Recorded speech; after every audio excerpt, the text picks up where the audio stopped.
صباح الخير، صباح الأنوار، صباح أيام شعبان المباركة. وش حوالكم يا جميلات؟ إن شاء الله تكونوا بخير وفي كامل صحتكم. أنا بخير الحمد لله. مرحبا بكم في فيديو جديد على قناتكم، قناة البساطة بنت زمان مع ماما. نصلي أولا على رسول الله عليه أفضل الصلاة والسلام، ويلا نبداو الفيديو تاعنا.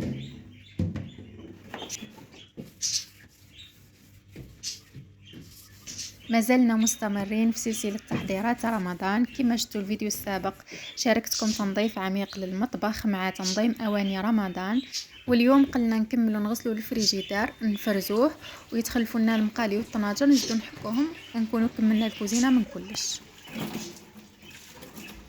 كاينين اللي دوك يقولوا لي الفريجدار ما يتغسلش بالماء يتمسح. احنا ملي نشفاو على رواحنا وما تغسلوا بالماء وجامي يصدد ولا تصرالو حاجه، وهذه الغسله ماهيش كل سمانه ولا كل، راهي هكا خطره في الزمان، زعما يعني ماهيش مده طويله بزاف وماهيش مده قصيره تاني بزاف، جايه نص نص.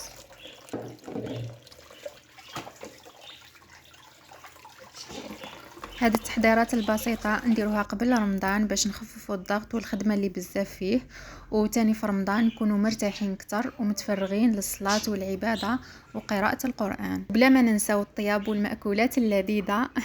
خاطر كما على بالكم في رمضان إفطار الصائم راهو فيه ثواب وأجر كبير، والدليل على ذلك قول الرسول عليه الصلاة والسلام: من فطر صائما كان له مثل أجره غير أنه لا ينقص من أجر الصائم شيء. بمعنى المفطر رايح يدي نفس الأجر اللي اداه الصائم بلا ما ينقص من أجره شيء، فما بالك احنا يشغل صايمين ونزيدو نفطروا صايمين، يعني عندنا أجرين والحمد لله. شتو حنا ينسى صح كنتعبوا في الكوزينه سورتو في الدقائق الاخرين، السمانه الاخرى شغل نكونوا تعبنا بزاف شهر كامل وحنا نطيبوا وننوعوا، السمانه هذيك الاخرى يرجع علينا التعب. مي هكاك الحمد لله ربي شغل نتعبوا منا بصح يأجرنا منا. وتاني إفطار الصائم فيه مغفرة للذنوب وعتق الرقبة من النار. كاين اختلاف برك يقولك باللي باش تدي الأجر كامل لازم الصائم يبدأ بحاجة نتا طيبتها، هي لو كان شربة ماء ولا حبة تمر. ويبقى العلم لله، الإنسان يخدم بنيته ويقدم الشيء اللي يقدر عليه، وربي هو اللي يأجر ويكافئ في الآخر. لهنا رانا نديرو في الزيتون، حنا بدينا نصومو ايام شعبان ان شاء الله ربي يتقبل مننا. وحبيت نقول لكم اذا ما زلتوا نتوما ما بديتوش يلا ابداو معايا من غدوه ان شاء الله، خليونا نكونوا حافز خير لبعضنا ونستغلوا هاد الايامات في الحاجات اللي تفيدنا ونديو بها الاجر مع بعضنا ان شاء الله.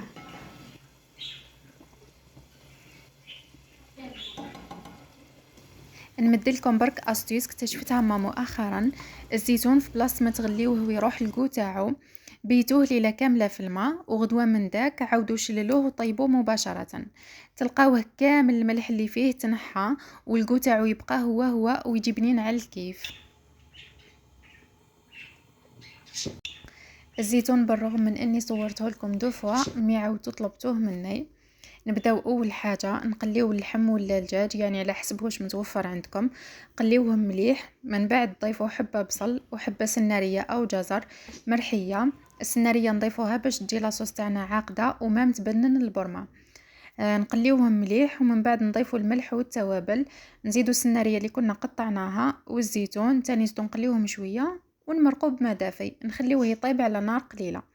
واذا حبيتوا لاصوص تاعكم تجي عاقده بزاف جيبوا مغرفه فرينه حلوها في الماء وضيفوها للبرمه، خليوها تغلي شويه وهكذا تعقد لاصوص تاعكم تجي شغل عاقده كيماكم حابين نتوما وبلا ما يتبدل لكم. وهذا مكان، هذه هي طريقتنا حنايا في الزيتون، سهله مهله.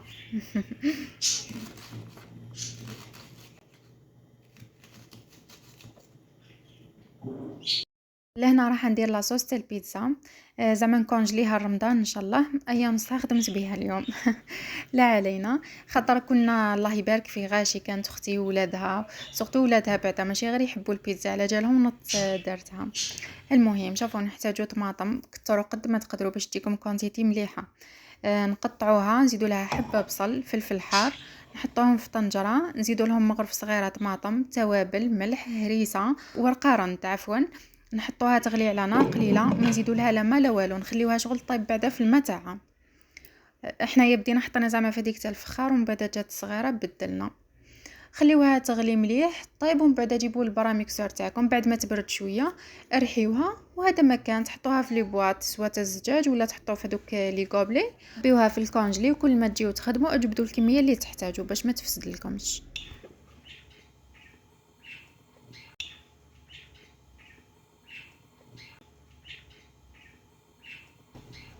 شوفوا عاودت لكم لاغوسيت تاع العجينه 3 خطرات، كل ما نجي نقول نحتاجو كاس حليب دافي نقول نحتاجو كاس حليب ما دافي. هنا تعرفوا بلي اني صح صايمه مانيش عارفه واش راني نهضر.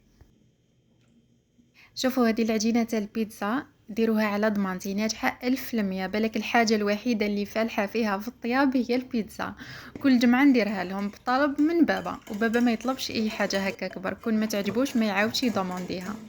شوفوا العجينه نحتاجو كاس حليب دافي، نحتاجو ربع كاس زيت، نحتاجو 2 مغارف خميره، 2 مغارف سكر، بياض بيضه وملح. ومن بعد تلموا بالفارينات كيلو بنفس الكاس اللي كيلتوا به الحليب، استعملوا نفس الكيل وما تخليوها تخمر ما والو، خلطوا كلش في بعضها، شكلوها عجينه طريه تكون تلصق شويه في اليد، ومن بعد دخلوها في بعضها حوالي 5 دقائق قيس ما تولي لكم شغل هكا رطبه، ومن بعد غطيوها وحطوها تخمر، خليوها حتى يتضاعف الحجم تاعها باش كيما تجيو طيبوها وتخدموها تجيكم خفيفه.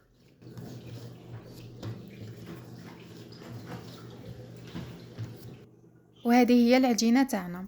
الكيله انا درت كيله وحده، نتوما كيما تحبوا ديروا 2 كيلات تضاعفوا كلش.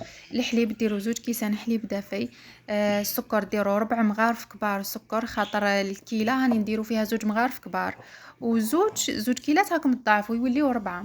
الخميره 4، الملح 2، ليسونسيال كلش تضاعفوا له الكيله تاعو. راني نعاود نخليها لكم في صندوق الوصف بالتفصيل. اني بالعاني حبيت نديرها لكم درك باش في رمضان ان شاء الله، لكن ما قدرتش نصورها لكم ولا ما زدتش درتها ولا مانيش عارفه، نكون مديت لكم لاغوسيت هذه هي حبيت نفيدكم بها تالمو هي ناجحه. وهذه لاصوص تاعنا بعد ما بردت رحيناها وخملناها في لي بواط الزجاج. هي من الاحسن حطوا في لي بواط الزجاج خير على اي حاجه بلاستيك. لي بواط الزجاج باينين تعقموهم. طريقه التعقيم انا اللي نعتمدها هي انكم تغليو الماء مليح مليح، ومن بعد تحطوه في هاد لي بواط وتقفلوا عليهم وتخليوه حتى يبرد هكا يتعقموا لكم، وتحطوهم بعدا في الكونجلي ما يتكسروا ما تصرا فيهم حتى حاجه.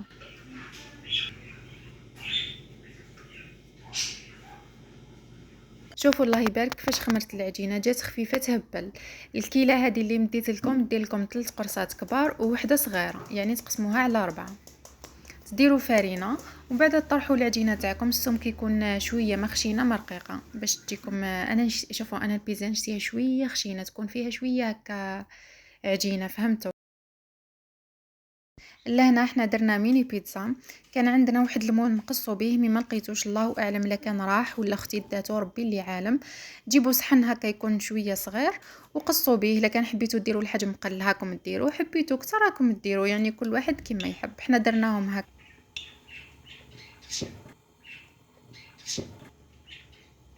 بعد في الجوانب راكم تدهنوهم بصفار البيض باش يطيبوا لكم حمر، وتحطوا لاصوص تاعكم قيمه مغرف كبيره ولا، ومن فوق حطوا واش تحبوا دجاج، تحبوا فيونداشي، اي حاجه تحبوا تحطوها حطوها. انا درت فلفل حلو حار، زيتون مقطع، طماطم، وزدت له فرماج من فوق. هذا ما كان.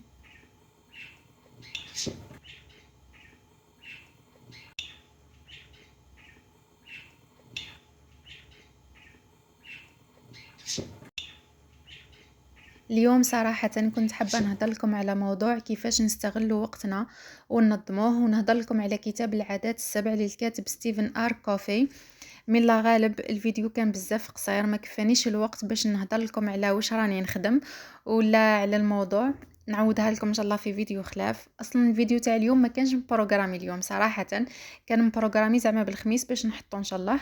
واليوم كنت راح نحط لكم فيديو تاع المخللات مي ما كملتوش في المونتاج، على بها عكستهم، معليش كل عطلة فيها خير.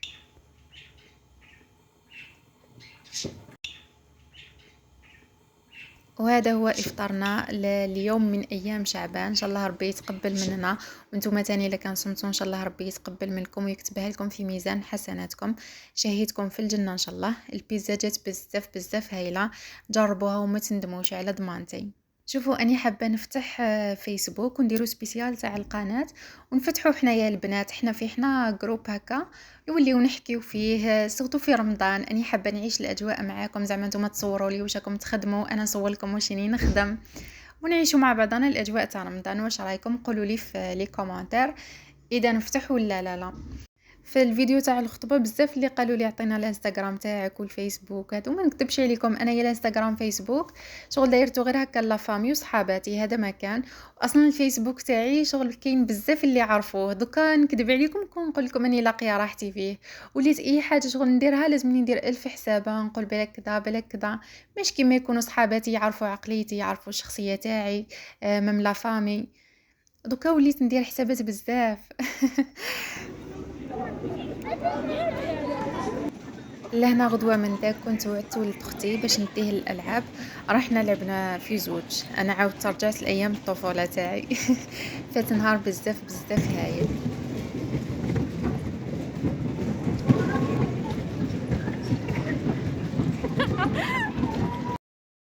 وهذا ما كان، هكذا نكونوا كملنا الفيديو تاعنا، ان شاء الله يكون عجبكم. اذا عجبكم خليوا لي جيم وكومنتار، ونتلاقاو الفيديو الجاي ان شاء الله. مع السلامه.